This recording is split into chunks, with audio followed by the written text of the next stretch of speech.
Bienvenue à tous dans cet épisode charnière au milieu de notre cours des 10 cours de communication digitale. Et le cours d'aujourd'hui est consacré au plan digital avec comme application de ce plan digital hyper important le cas que vous allez devoir résoudre en groupe. Et je vous montre tout de suite le sujet du jour, donc le plan digital qui est la chose, je dirais, qui récapitule un petit peu ce qu'on a vu depuis le début. Vous avez toujours le Explore Beyond Horizon avec le plan du cours et je vous le mets en grand pour que ce soit plus clair. Aujourd'hui, on est au cours numéro 6, épisode 6, plan digital. La prochaine fois, nous ferons les outils du plan digital que vous devrez utiliser pour répondre à l'étude de cas que je vous demande. Et puis ensuite, il restera un cours sur l'influence, un cours sur le advertising technology et un cours mystère. Oh, c'est pas un mystère, sur le AAARRR.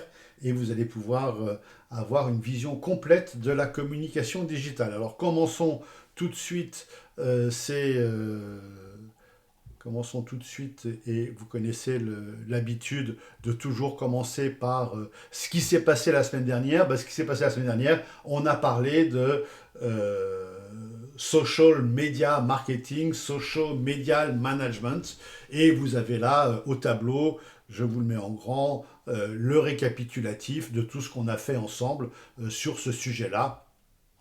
Vous retrouvez la super app WeChat que Laureline utilise tous les jours en Chine.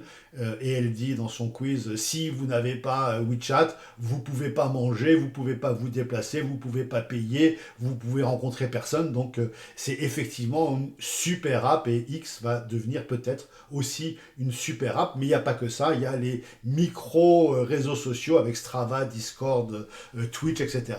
La fameuse cascade des nanos à stars, le marketing d'influence, le day trading attention, le fameux interest graph et cette course à l'attention. Et pareil, encore une fois, Laureline le disait dans son quiz, tout est dans l'attention et c'est l'attention qui est devenue la réelle monnaie d'aujourd'hui. Donc on va se concentrer pour capturer l'attention de nos clients. Mais le sujet d'aujourd'hui n'est pas les réseaux sociaux, le sujet d'aujourd'hui est le fameux plan digital que l'on va commencer dans un instant. Juste avant, je vous redonne le sujet à traiter et sur lequel vous allez devoir appliquer le plan digital. Je vais aller un petit peu vite parce qu'il est résumé sur le site internet et je vais aller un petit peu vite aussi parce que on l'a déjà fait la semaine dernière. Donc le cas à résoudre s'appelle économusique, donc l'économie de la musique. Et à la fin de ce cas économusique, je vais vous demander de faire un parallèle avec l'économie du sport dans laquelle vous êtes tous impliqués. Et c'est intéressant pour vous de travailler, plutôt que de travailler directement sur le sport, de travailler sur la musique, parce que ça va vous ouvrir les esprits, ça va vous permettre d'envisager de nouvelles possibilités. Et en conclusion, et vous pouvez le noter pour la dernière page du cas que je vous demande de résoudre, la dernière page, c'est une page qui consiste à dire quels sont les enseignements que vous avez tirés dans la musique que vous pouvez appliquer au sport. Et là, il y a vraiment beaucoup d'enseignements. Alors, je vous montre très rapidement les slides de ce cas sur la musique. Donc, première slide, c'est un jeu Spotify, mais passons rapidement. Deuxième page, c'est les stats de Spotify. Donc là, vous voyez, c'est uniquement sur un trimestre. Donc c'est à multiplier par 4. Il gagne, on va arrondir, hein, 5 milliards par trimestre, donc x4, ça fait 20 milliards par an. Ils ont 33% de marge et ils ont un operating income, un résultat de 700 millions par trimestre, donc à multiplier par 4. 7 x 4, ça fait un certain montant. Et donc vous avez des articles sur les bots de la musique, vous avez un article extrêmement important qui s'appelle This is Pop et qui vous permet de comprendre l'influence de la musique dans nos univers. Le merchandising d'un Stromae et d'un Orelsan, la Swiftonomics à quel point Taylor Swift est devenue importante, pas simplement dans la musique et comme artiste, mais est devenue importante dans l'économie complète. How Big is Taylor Swift? Donc c'est vraiment un cas très intéressant. Aussi gros, je dis en français, aussi gros que les Beatles, Michael Jackson ou Beyoncé. Ben là, vous avez quelques informations par rapport à ça. Pareil, du Justin Bieber, des articles sur Spotify, sur différents éléments. Pourquoi le groupe de rap PNL est un cas d'école en marketing? C'est un article de la HBR, Harvard Business Review, pour vous montrer que cette étude de la musique, c'est pas simplement des choses comme ça de mon imagination, mais c'est vraiment Harvard qui s'intéresse à PNL et en quoi c'est un cas d'école. Donc je vous laisse lire l'article. Pareil, des articles sur, là vous avez toute une ribambelle d'artistes, je ne vais pas les citer tous. Encore du Unlimited sur des nouvelles musiques.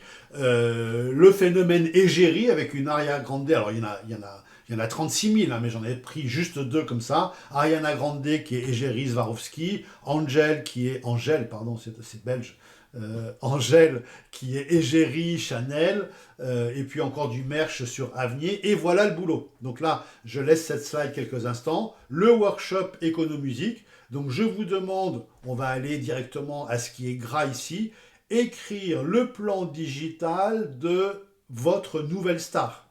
Alors, n'écrivez pas le plan digital de Taylor Swift, parce que celui-là, on le connaît déjà, elle l'a déjà fait, donc ça sert à rien. Vous allez prendre une nouvelle star, sans jeu de mots avec une émission d'M6, vous prenez une star qui vous intéresse, qui est assez peu connue et qui en est au début de sa carrière. Si le cœur vous en dit, vous pouvez l'inventer, cette star, en disant je l'appelle XYZ et elle fait ceci, cela. Si vous n'avez aucune idée, vous prenez la gagnante, je ne sais pas son nom, mais la gagnante de la dernière Star Academy, c'était il y a une semaine ou 15 jours, et vous faites le plan digital de cette nouvelle star que vous avez baptisée. Et en conclusion, vous avez ici donc le plan digital, je vais vous le montrer, hein, c'est le sujet du cours aujourd'hui. Et donc vous allez pouvoir, en même temps que je vous présente, et je ferai des parallèles, en même temps que je vous présente le plan digital, vous allez pouvoir réfléchir à comment l'écrire pour votre nouvelle star. Et en conclusion, vous dresserez les parallèles avec le monde du sport applicables à un athlète créateur de contenu, c'est-à-dire vous ou un sportif que vous aimez bien. Et donc le plan digital est présenté en cours, épisode 6 et 7, c'est aujourd'hui. Et le livrable que je vous demande de me donner pour le 2 mars, c'est une dizaine de pages en PDF, avec le plan que je vais vous montrer tout de suite, plus un lien vers Marvel, j'en parlerai la prochaine fois, et un lien vers Airtable, et vous m'envoyez ça avec la conclusion en 1500 signes, et vous m'envoyez ça pour le 2 mars. Donc le travail qui est à faire, c'est on part de la musique, on utilise la musique pour s'entraîner à faire un plan digital, et en conclusion, la 11e page, c'est quels sont les parallèles. J'ai mis une page de 1500 signes, je ne suis pas à 200 signes près. Hein. Si ça fait 1300, c'est pas un problème. Si ça fait 1700, c'est pas un problème. Mais c'est pour dire, c'est pas un petit paragraphe qui dit tout ça peut s'appliquer au sport. C'est pas aussi simple que ça. C'est comment telle chose je peux le mettre dans le sport, telle chose dans le sport, telle chose dans le sport. Donc, je vais vous présenter maintenant le fameux plan digital. Et ce plan digital, il va s'inscrire en 5 étapes. Et c'est donc ça que vous allez devoir me donner. Et c'est ce qu'on va présenter maintenant. Donc ce plan digital, il peut avoir différentes visions, différentes formes.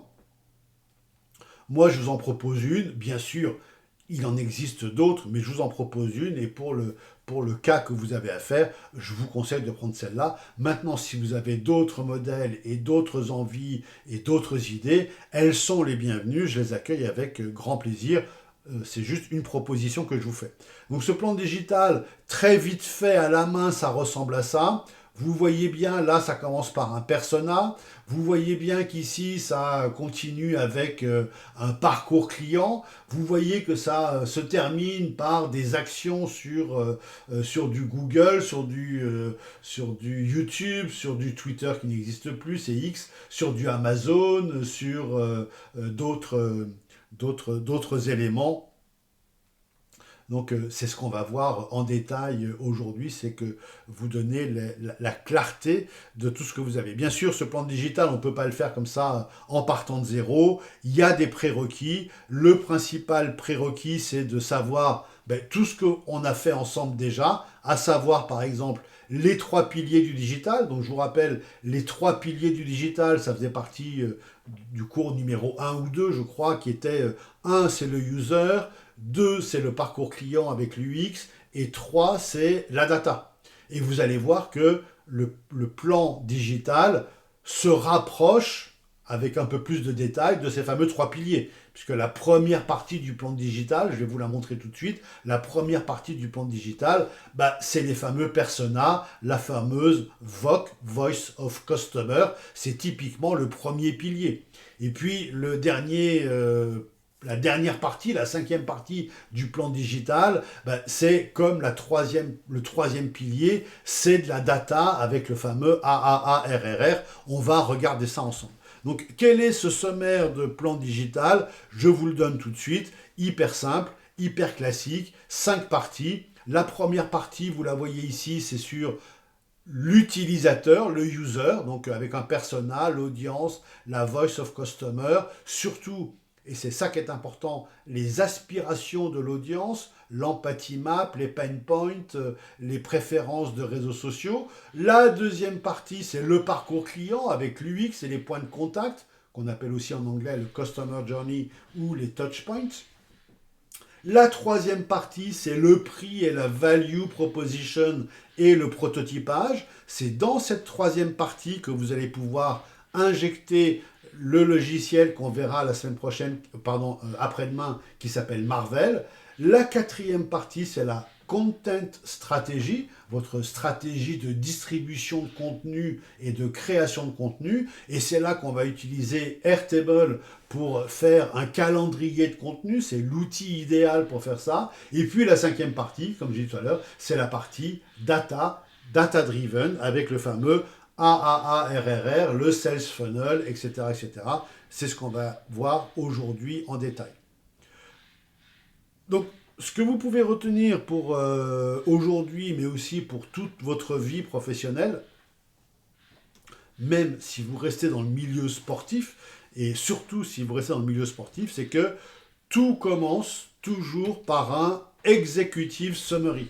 Donc dès que vous pouvez retenir ça pour toute votre vie, dès que vous remettez à un client, à un prospect, à quelqu'un un document de plus de 4 pages, ce qui est avant ce document doit être un executive summary. Donc un executive summary, c'est le fameux TLDR, Too Long Didn't Read. Ce fameux executive summary, c'est le résumé en un paragraphe des 4 pages qui suivent. Si, là, dans le cas du plan digital, c'est une dizaine de pages, donc votre executive summary, il sera plutôt de 2-3 paragraphes, mais c'est important, page 1, c'est la page de titre, plan digital pour tel artiste chez vous. Page 2, executive summary, à écrire en dernier, puisque c'est le résumé de tout le dossier. Page 3, on attaque le persona, donc je vous donne la pagination de votre travail. Donc en première page, après le titre, vous avez cet executive summary. Donc pour vous, puisque votre plan digital fait une dizaine de pages, votre executive summary doit faire 2 à 3 paragraphes, pas plus, pas non plus 2 lignes, parce que c'est un peu pauvre, mais 2-3 paragraphes maxi. Et donc, dès que l'executive summary est fait, on rentre dans la première partie, qui est la partie Voice of Customer. Donc, qui est notre audience? Pour qui, là c'est le cas d'un chanteur, pour qui on chante, pour qui on fait du merchandising, ou dans votre cas, à vous les sportifs, pour pour quel fan, pour quel type de population vous faites vos fameux exploits, qui est-ce qui vous suit, qui est-ce qui vous aime, et comment est-ce que ça se passe. Et tout ça va se résumer, je pense que vous en avez déjà fait, mais je vous les présente ici sous ma version, mais vous pouvez utiliser n'importe quelle version. Dans Canva, il y a des dizaines de templates de persona. La seule chose que je veux dans le persona que vous me présentez pour ce plan digital, c'est qu'il y ait au minimum et au maximum un prénom. Ici, vous avez les cases du prénom. Je vais vous montrer un exemple tout de suite avec ici Jean-Luc. Donc le persona, c'est toujours un prénom, jamais de nom de famille. Et si on est dans du B2B et que votre persona, c'est par exemple, je sais pas quoi, le directeur marketing d'un équipementier sportif, eh bien, on va pas marquer le persona, c'est Nike. Nike ne peut pas être un persona. Ce sera John, quelqu'un qui n'existe pas, un John, et John, il est responsable du sponsoring chez Nike. Et il va représenter tous les responsables du sponsoring chez Nike, chez On Running, chez Lululemon, chez qui vous voudrez, chez Salomon, chez qui vous voudrez. Et donc, ce prénom sera le persona, le portrait robot d'une personne que vous devez séduire par vos performances, par votre personnalité, par vos propositions de sponsoring. Vous devez le séduire pour qu'il vienne vous sponsoriser ou toute autre action que vous voulez qu'il fasse pour vous. Donc, le persona, premier point à bien retenir, c'est toujours un prénom. Vous pouvez mettre une photo au persona si vous avez envie. Là, j'ai mis une photo, bien sûr, d'une personne qui n'existe pas. Et vous avez un site qui est très bien fait qui s'appelle thispersondoesnotexist.com. Et sur ce site, vous avez des visages générés par l'IA de personnes qui n'existent pas. Bon, ça, c'est pour rendre la fiche plus jolie. Vous n'êtes pas obligé de mettre une photo. C'est un peu mieux de mettre une photo, mais ce n'est pas obligatoire. Ce qui est surtout important, c'est le prénom, 1. 2, cette case ici qui sont les problèmes du persona, les attentes du persona, les frustrations du persona, les souhaits, les rêves, les ambitions, ou les problèmes, les frustrations, les soucis, ce qu'on appelle en anglais les pain points du persona. C'est ça la partie principale. Donc, que vous utilisiez ce modèle-là, ce template-là, ou un autre template, je m'en moque, pourvu que j'ai une case bien identifiée qui dit, voilà, les problèmes à résoudre de mon persona, c'est ça, ça et ça. Il a envie d'être diverti, il a envie de s'identifier, il a envie de s'amuser, il a envie d'adhérer à un groupe qui fait quelque chose qui lui permet de rencontrer du monde. Ce que vous voulez, il a des envies, il a des problèmes, il a des soucis. Et dans la suite du plan digital, on va résoudre ces fameux problèmes ou on va l'aider à atteindre ces fameuses aspirations. Et le troisième élément qui est impératif dans un persona, c'est sur quel canot mon persona est joignable. Et donc là, si on prend le cas d'un personnage chinois, eh bien, il sera contactable quasiment uniquement, pas tout à fait, mais quasiment uniquement dans WeChat. Donc, si vous cochez WeChat parce que votre persona utilise WeChat, ça veut dire que vous, en tant que musicien, puisque vous allez faire le plan marketing, le plan digital d'un musicien ou d'un artiste, peu importe, vous, en tant qu'artiste, vous devez avoir WeChat, puisque votre cible est sur WeChat. Vous n'allez pas dire à votre cible, bon bah toi tu es sur WeChat, mais alors moi j'ai pas WeChat, il faut que tu viennes sur Spotify. Le chinois peut-être qu'il n'utilise pas Spotify. Je connais pas assez la Chine pour dire s'ils ont ou pas Spotify. Je crois bien que non, mais j'ai pas plus d'infos que ça. Mais si votre cible, si votre audience, qui est représentée par un persona, est sur WeChat, vous devez avoir WeChat. Et là, un des gros problèmes des entreprises françaises, c'est ce petit logo-là que vous connaissez par cœur, ici, ce petit logo-là qui est le logo de WhatsApp. tous nos personas sont sur WhatsApp et les entreprises françaises ont beaucoup de mal à utiliser WhatsApp en professionnel. Ils disent ah, WhatsApp c'est pour la famille et les amis, je ne vais pas l'utiliser en professionnel. Or, si vos clients sont sur WhatsApp, il n'y a pas le choix, vous devez être sur WhatsApp. Heureusement, il y a de plus en plus d'entreprises qui font du service client sur WhatsApp, qui font du contact client sur WhatsApp, qui font de la prospection sur WhatsApp, mais il y a plein de pays du monde, donc je mets de côté la Chine, l'Inde et l'Indonésie qui sont sur WeChat, mais il y a plein de pays du monde, par exemple le Brésil, tous les contacts se font dans WhatsApp. On envoie très très peu de mails. Le mail, ça va servir à envoyer un contrat, ça va servir à envoyer des documents volumineux, un PDF à signer, ça va servir à quelque chose de plutôt contractuel. Mais toute la négociation, toute la prospection, elle se fait sur WeChat. Donc, la question à laquelle il faut répondre ici, puisque on fait le plan digital d'une nouvelle star, c'est qui est l'auditeur, qui est le fan idéal de cette nouvelle star. Moi, je vous demande de faire juste une fiche persona.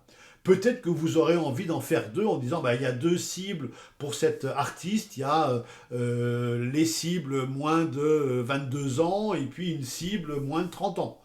Pourquoi pas? Vous pouvez en faire deux. Moi, je vous conseille d'en faire qu'un seul, de bien le faire, d'en faire qu'un seul. Prénom, photo, quelques infos ici. Le plus important, quels sont les problèmes et quels sont les réseaux sociaux, quels sont les canaux de communication, d'où le fameux multicanal ou omnicanal sur lequel on peut le joindre.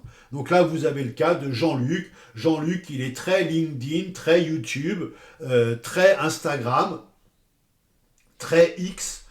Il n'est pas du tout Teams, il n'est pas du tout Spotify, etc. Voilà. Vous avez les infos sur Jean-Luc. Vous avez de quoi faire un persona avec ces infos-là.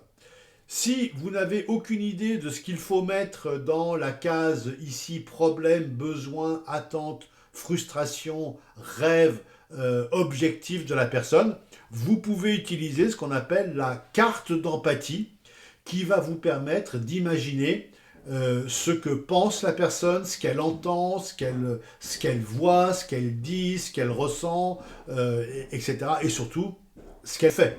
Donc la carte d'empathie, c'est un outil bien connu pour vous aider, vous avez quelques informations ici, pour vous aider à remplir votre fameuse fiche persona. Quelques exemples de fiches persona, c'est pas passionnant. Voilà une Virginie, elle a 55 ans, voilà ce qu'elle dit, voilà ce qu'elle fait, sa petite bio, mais surtout, voilà, Virginie, en tant que DRH d'une ETI, ne sait plus comment satisfaire les générations de salariés qui ont des buts et des attentes différents. Et Virginie, elle est très Facebook, très Pinterest, très YouTube, très LinkedIn et très WhatsApp. Donc voilà des exemples, vous en avez plusieurs, mais je passe rapidement là-dessus. Donc, la première partie de votre plan digital, c'est la fiche persona, avec éventuellement une carte d'empathie. Et si vous le souhaitez, mais vous n'êtes pas obligé, pourquoi pas une deuxième fiche persona si vous pensez que votre artiste il va avoir deux personas. Ou vous pouvez très bien dire aussi, comme notre artiste, on veut qu'il soit égérie d'une marque, on peut prendre un persona qui serait un persona B2B, qui serait le responsable marketing d'une boîte de cosmétiques, d'une boîte de luxe, d'une boîte d'équipementiers sportifs, d'une boîte de grands magasins, enfin peu importe. Et on va essayer de toucher ce professionnel-là pour qu'il accepte de nous sponsoriser ou qu'on soit l'égérie de sa marque. C'est donc possible d'avoir deux personas B2C ou, si vous le souhaitez, un persona B2C et un persona B2B. Mais je répète les 3 points que je veux absolument voir, c'est un prénom et jamais un nom de famille entier et jamais un nom de société. Deuxièmement, quels sont les problèmes, les souhaits, les idées, les rêves de ce persona. Et troisième point, sur quels canaux on peut toucher ce persona. Et on a fini la première partie. Donc je reprends mon sommaire de votre PDF que vous allez me rendre. Page 1, le titre. Page 2, l'executive summary. Page 3, une fiche persona. Éventuellement, 2 fiches persona si vous le souhaitez, mais une fiche persona. Et on passe à la partie 2. Et la partie 2, c'est le parcours client. Avec les points de contact et avec un tableau qui va nous permettre de mesurer la satisfaction du client sur chacun des points de contact. En anglais, ça fait Customer Journey et Touchpoint, mais on va rester en français, parcours client et points de contact. Avec une notion extrêmement importante qui est la partie visible du parcours client, et surtout la partie invisible qui est beaucoup plus large de ce fameux parcours client. Si on parle d'un artiste, par exemple, est-ce que le parcours client commence lorsque je m'abonne au compte Instagram de cet artiste? Est-ce que mon parcours client commence quand je like son dernier single sur Spotify, ou si je commente sa vidéo sur YouTube? La réponse est non.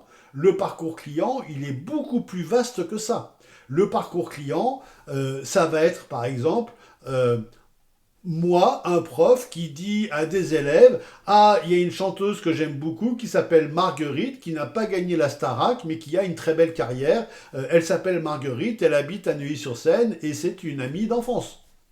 Donc, je vous parle de Marguerite. Donc, vous n'avez aucun contact avec cette Marguerite, dont le nom de famille est dédéance que personne ne sait, donc c'est un petit scoop. Vous ne l'avez peut-être jamais entendu, je doute parce que vous connaissez tous les filles et les meufs, mais quelqu'un vous parle d'un artiste, eh bien c'est un point de contact. Et puis, en passant sur une radio, vous entendez rapidement la fin de la chanson de cet artiste. C'est un point de contact. Et quelques heures après, vous êtes dans votre voiture ou dans votre salle de bain et vous fredonnez la chanson ou le refrain de cet artiste. C'est un point de contact. Vous comprenez que le point de contact, c'est pas uniquement quand on se dit on se serre la main, on s'appelle, on s'envoie un email, on s'envoie un message et on est en contact réel. Le point de contact, c'est à chaque fois que le persona pense à, puisque là on est sur un artiste, pense à cet artiste. Donc je me douche et je chante moi je préfère les femmes, les filles, les meufs, bing, c'est un point de contact. Je fredonne, c'est un point de contact.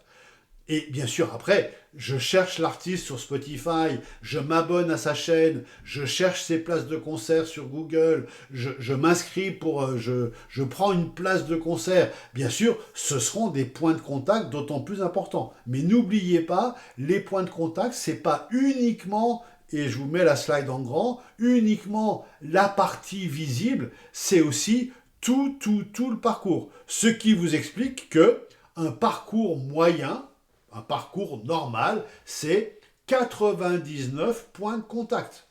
Il y en a plus, il y en a moins, mais la moyenne, c'est 99.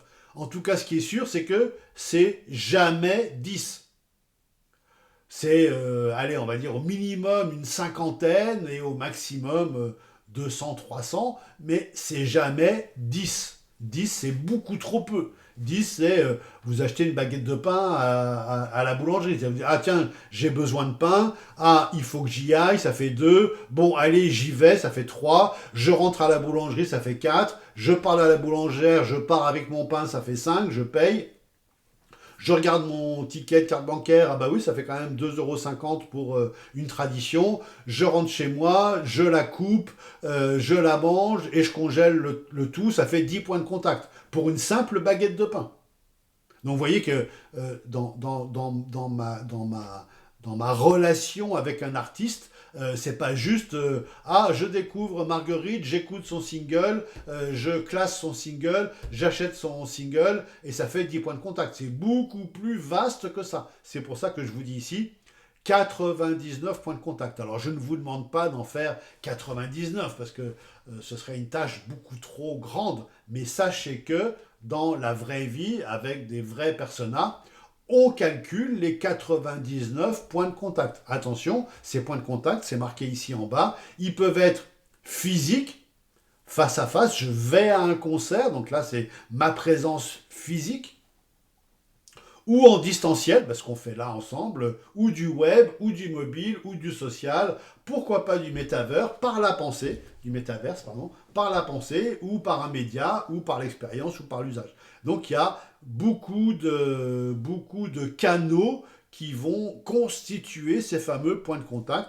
C'est pas si simple qu'il n'y paraît, et je vous rappelle ici tous les canaux qui sont susceptibles de vous intéresser, le physique, le web, le mobile, le social et le métavers. Et ne confondez jamais web et mobile, ce sont bien deux canaux qui sont complètement différents. Je ne reviens pas dessus parce que c'est clair. Donc, qu'aurez-vous à me rendre pour le plan digital? Eh bien, cette fiche, qui est une fiche avec des bulles ou des phylactères de bande dessinée pour dire, voilà, le point de contact numéro 1, c'est il s'est passé ça, ça et ça. Le point de contact numéro 2, il s'est passé ça, ça et ça. Le point de contact numéro 3, etc., etc., jusqu'au, j'en ai mis 10, mais vous pouvez doubler cette feuille et me rendre une vingtaine de points de contact. Je vous ai dit, il y en a 99 normalement, mais là, on va se limiter à une vingtaine. Donc, vous dupliquez cette page, et la page qui suit le persona, c'est le parcours du persona. Donc là, vous ne mettrez pas parcours utilisateur, mais si votre persona s'appelle Virginie, parcours Virginie. Et donc Virginie, elle a entendu parler de Marguerite, elle a entendu une chanson, elle la fredonne, elle y pense, elle la recherche, elle ne trouve pas, parce que Marguerite, il y a d'autres choses, etc., etc. Et vous avez une vingtaine de points de contact. Donc ça, c'est la troisième page de votre rapport. La quatrième page de votre rapport, vous avez bien vu ici, il y a point de contact numéro 1, 2, 3. Eh bien, ces 10 points de contact, on va les retrouver en détail dans ce tableau. 1, 2, 3. Et donc ce tableau, pareil, vous pourrez le dupliquer et en faire le même avec une vingtaine de colonnes. Et on va remplir une colonne par point de contact en disant, voilà, ce point de contact, il était... Le canal, c'était une discussion entre amis, donc c'est un canal physique. L'interaction avec le client, c'est donc le client, c'est l'interaction entre le persona et le chanteur ou la chanteuse. Là, c'est zéro, puisque on parle entre amis de Marguerite. Que fait Marguerite avec le client? Là, rien, puisqu'elle n'est même pas au courant qu'on parle d'elle. Donc, quelles sont les interactions? Elles sont nulles.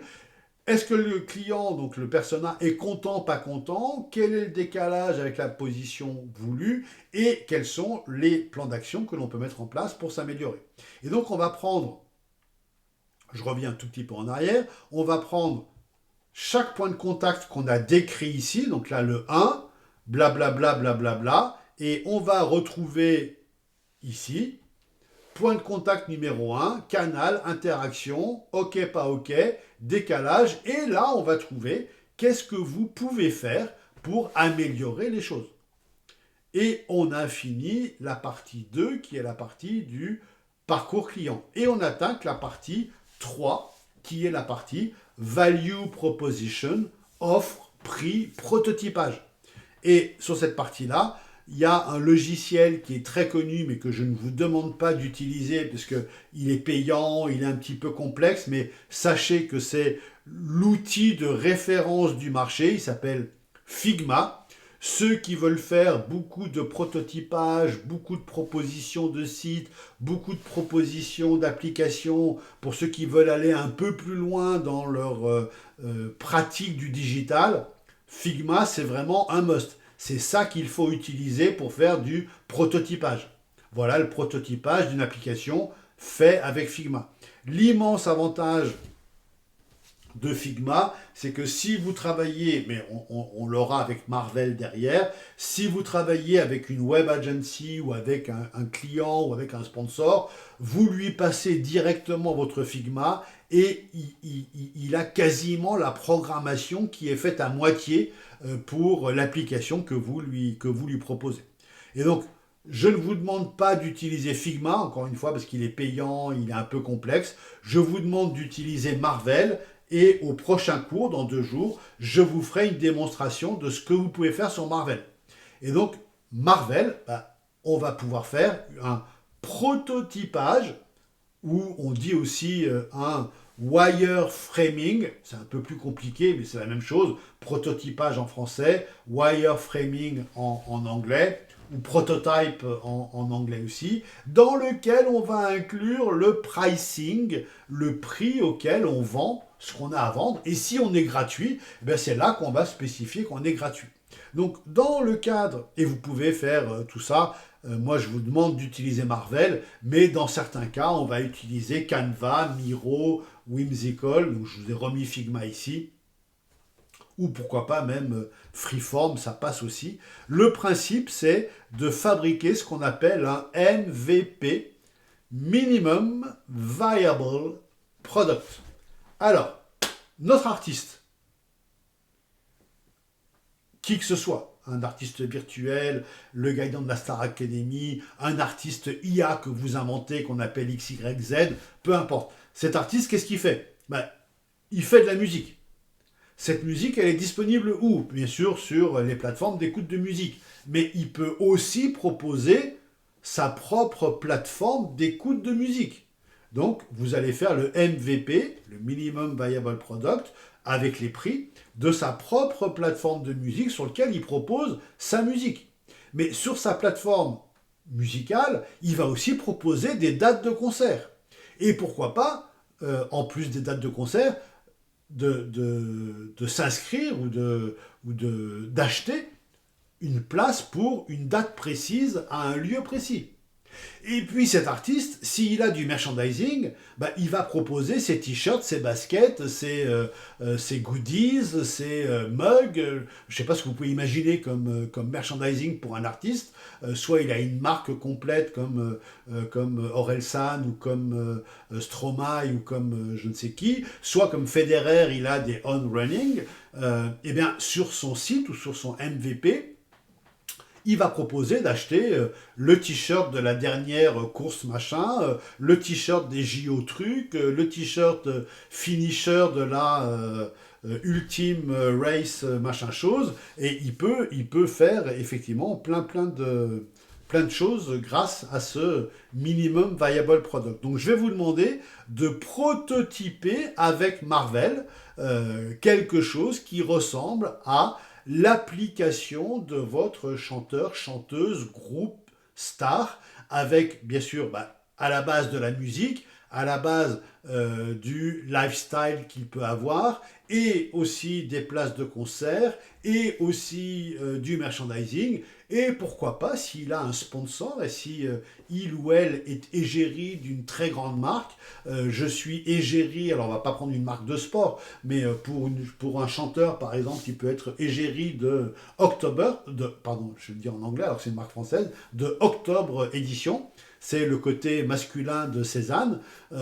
S'il est égérie Octobre, sur son application, il y aura la photo de lui en mannequin pour la dernière collection des vêtements hommes Octobre pour, je dis n'importe quoi, l'été 2026. Et l'objectif qu'on verra dans la partie suivante de ces réseaux sociaux, ça va être d'envoyer des clients de Instagram où on est assez cadenassé, d'envoyer des personnes d'Instagram et de gagner de l'argent avec Instagram, mais d'envoyer des personnes d'Instagram sur son application sur laquelle il y a beaucoup plus de détails et beaucoup plus d'informations. Donc ça, c'est la partie 3 qui est la value proposition, qui est le prototypage de ce que l'artiste va proposer à ses personas ou à son persona ou à son audience ou aux personnes qu'il cible. Donc, pour le dossier que vous avez à rendre, ce sera la page 5 ou 6, je ne sais plus où on en est, et cette page 5 ou 6, c'est juste une photo de la première slide ou du premier écran de l'application, avec un lien, c'est ce qu'on fera la prochaine fois, avec un lien vers Marvel, et ce lien, on le fera la prochaine fois, ce lien vers Marvel va me permettre de découvrir, ou ce lien vers Figma, si vous utilisez Figma, ce lien va me permettre de cliquer et de découvrir votre proposition, on en parle la prochaine fois. Le quatrième point la quatrième partie de ce plan digital, ça va être le calendrier de contenu avec toutes les créations de contenu que vous allez faire.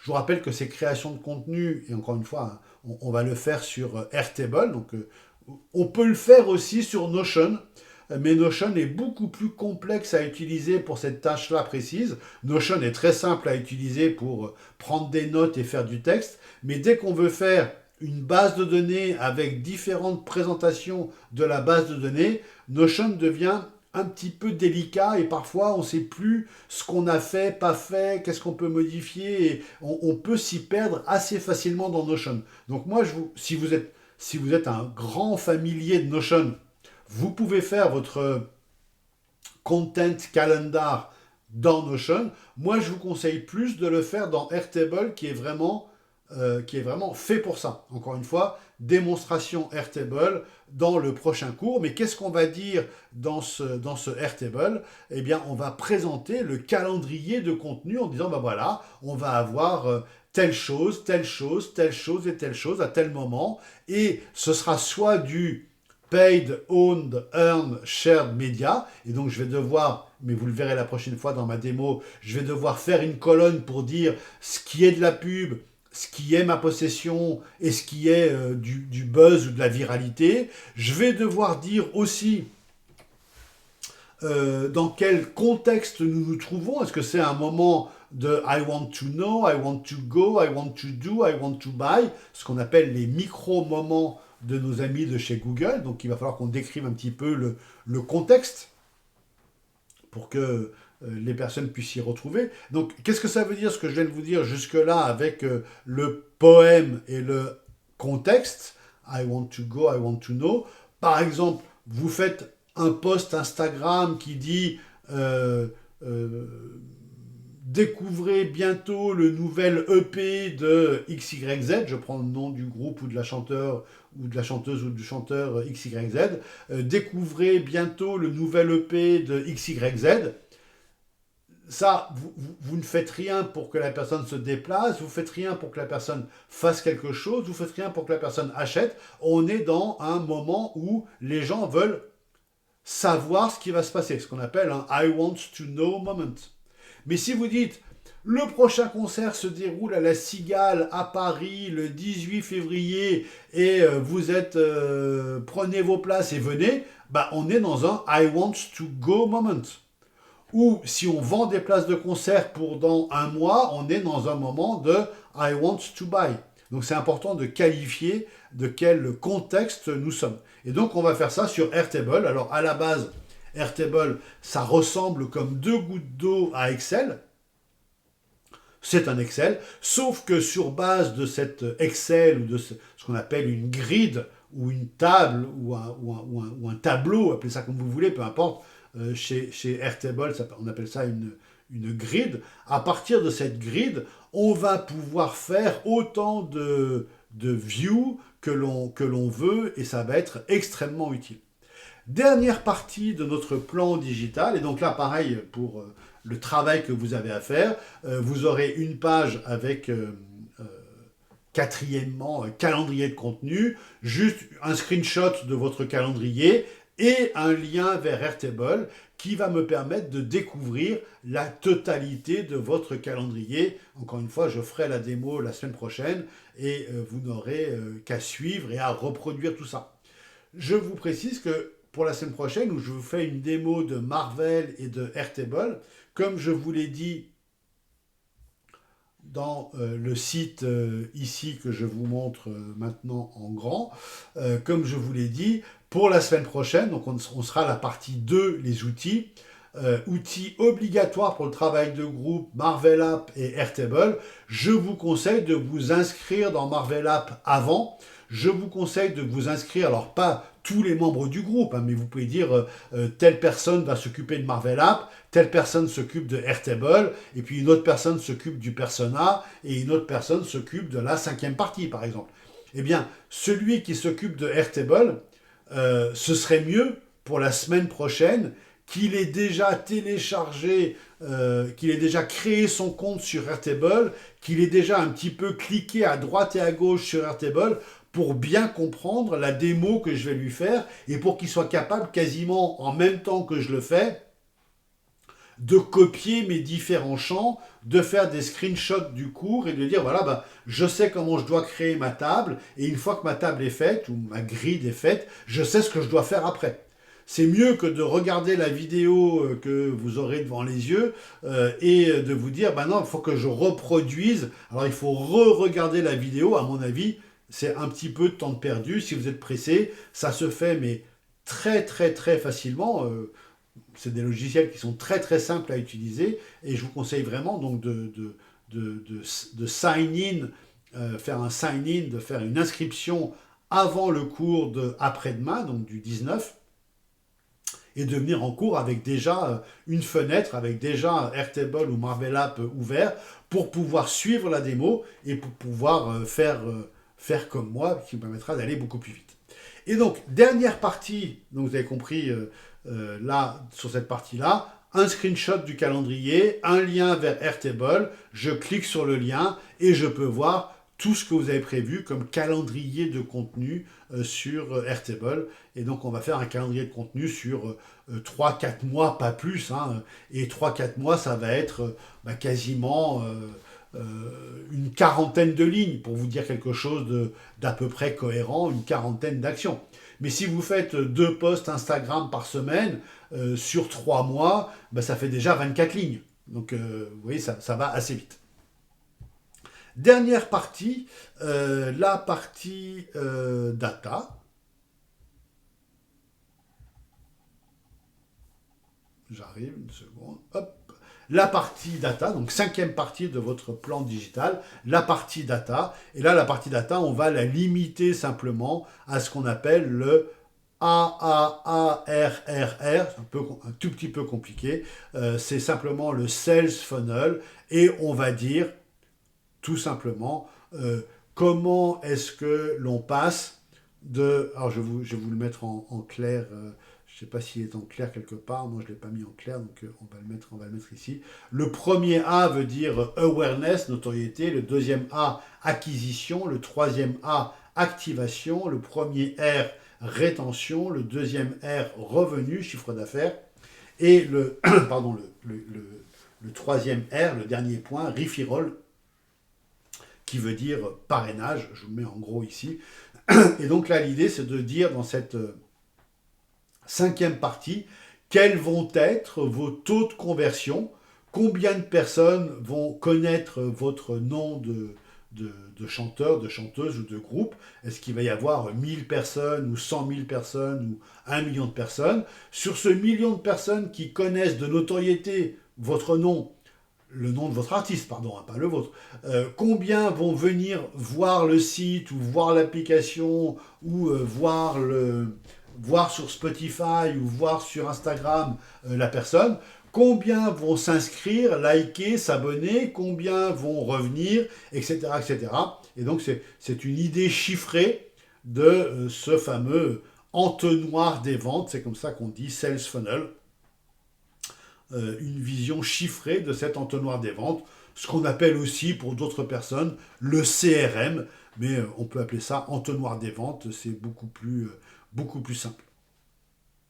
Donc voilà, je vous ai fait le tour de ce travail-là. Donc voilà, c'est récapitulé ici sur, vous savez que je récapitule tous les cours sur une seule fiche. Donc là, vous avez le plan digital façon stylisée, l'entonnoir des ventes, le Airtable, le poème, le MVP, le Figma, et puis les fameuses 5 parties, 1, 2, 3, 4, 5. Comme ça, vous êtes au complet sur ce fameux plan digital. Donc là, vous avez, et puis bien sûr, la dernière page que je vous demande, on va revenir au sujet du... Donc la prochaine fois, je vous montre je vous fais une démonstration sur Marvel, je vous fais une démonstration sur Airtable, et pour revenir au travail que je vous demande et à sa structure, j'y arrive, une seconde, hop, voilà. C'est donc ça le travail à faire. Donc maintenant que vous avez les 5 parties du plan digital avec les modèles, donc vous pouvez choisir votre star. Donc vous la créez, vous la choisissez. Et donc en vous inspirant de tout ça, choisir un nouvel acteur du monde de la musique.